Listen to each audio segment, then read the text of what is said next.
चाहे कितना भी बुरा समय हो, हार कभी मत मानना। चिंता ने चिता से मुस्कुराते हुए कहा, तू मुर्दों को जलाती है, मैं जिंदों को जलाती हूँ। तू एक ही बार जलाती है, मैं हर रोज जलाती हूँ। तू विदा कर देती है, मैं जकड़ लेती। तू मृत्यु से जुड़ी है, मैं जिंदगी से जुड़ी हूँ। तू अंतिम सत्य है, मैं प्रथम सत्य हूँ। ताश का जोकर और अपनों की ठोकर अक्सर बाजी घुमा देती है। अपनी सहनशीलता को बढ़ाइए। छोटी मोटी घटना से हताश मत होइए। जो चंदन घिस जाता है वह भगवान के मस्तक पर लगाया जाता है, और जो नहीं घिसता वह तो सिर्फ जलाने के काम ही आता है। जब जल गंदा हो जाता है तो उसे हिलाते नहीं, शांत छोड़ देते हैं, धीरज रखते हैं।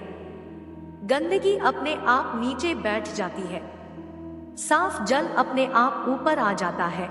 इसीलिए जो धीरज रख सकता है वह अपना इच्छित सब कुछ पा सकता है। स्पीड ब्रेकर कितना भी बड़ा हो, गति धीमी करने से झटके नहीं लगते। उसी तरह मुसीबत कितनी भी बड़ी है, शांति से विचार करने पर जीवन में झटका नहीं लगता।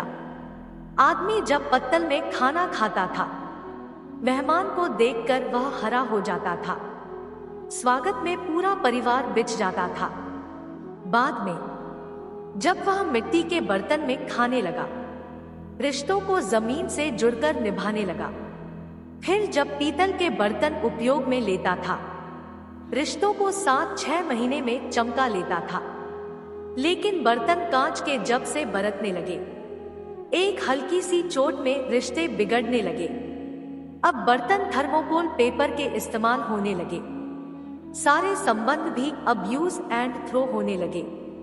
एक पत्थर लीजिए और उस पत्थर को किसी जानवर, कुत्ते, बिल्ली को मारो, आप देखेंगे कि जानवर डर के भाग जाएगा। अब फिर वही पत्थर लीजिए और एक मधुमक्खी के छत्ते पर मारिए, फिर देखिएगा कि मधुमक्खियां आपका क्या हाल करती है। पत्थर वही है और आप भी वही है, बस फर्क इतना है कि जानवर अकेला था और मधुमक्खियां समूह में थी। संयुक्त परिवार और एकता में ही शक्ति है।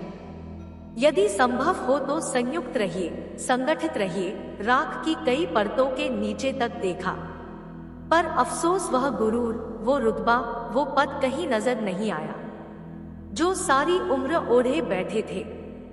गांव में नीम के पेड़ कम हो रहे हैं, घरों में कड़वाहट बढ़ती जा रही है, जुबान में मिठास कम हो रही है, शरीर में शुगर बढ़ती जा रही है।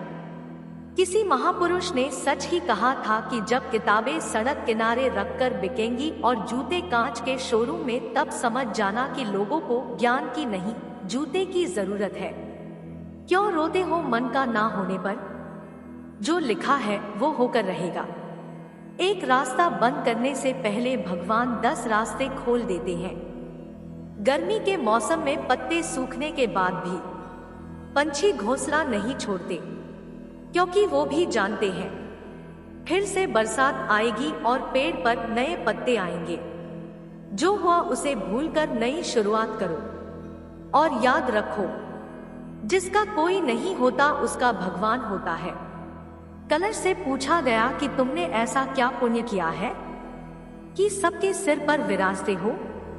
उसने कहा कि मिट्टी के रूप में था तब पैरों में घूमता था, बनने के बाद धूप में तपा और फिर अग्नि में जलाया गया। इतने अपमान के बाद तुम्हारे सिर पर आया। जीवन में अपमान को विष मत मानना, इसको अपने सम्मान का अमृत बना लेना। जिंदगी गुजर रही है इम्तिहानों के दौर से।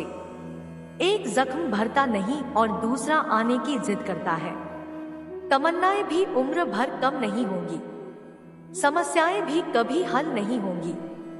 फिर भी हम जी रहे हैं वर्षों से इस तमन्ना में कि मुश्किलें जो आज हैं शायद कल नहीं होंगी। परमात्मा कभी किसी का भाग्य नहीं लिखता। जीवन के हर कदम पर हमारी सोच, हमारा व्यवहार और हमारा कर्म ही हमारा भाग्य लिखते हैं। सादगी कोई तालीम नहीं जो किताबों से हासिल हो, ये वो संस्कार है जो किरदार में झलकता है। अपनी पीड़ा के लिए संसार को दोष मत दो, अपने मन को समझाओ। तुम्हारे मन का परिवर्तन ही तुम्हारे दुखों का अंत है। अपने किरदार से महकता है इंसान। चरित्र पवित्र करने का इत्र नहीं आता। इस दुनिया में सभी को अपने ज्ञान पर अहंकार है, लेकिन किसी को भी अपने अहंकार का ज्ञान नहीं है। एक सच को छुपाने के लिए 1000 झूठ बोलने से अच्छा है सच बोल देना। बुरे वक्त में भी जो तुमसे जुदा ना हो, गौर से देखना, कहीं खुदा ना हो। ना परेशान किसी को कीजिए, ना हैरान किसी को कीजिए। कोई लाख गलत भी बोले, बस मुस्कुराकर छोड़ दीजिए। हर समस्या के 3 समाधान होते हैं। स्वीकार करो, बदल दो या फिर छोड़ दो। मनुष्य का सबसे सच्चा साथी उसका स्वास्थ्य है। जिस दिन स्वास्थ्य ने साथ छोड़ा, मनुष्य हर रिश्ते पर बोझ बन जाता है।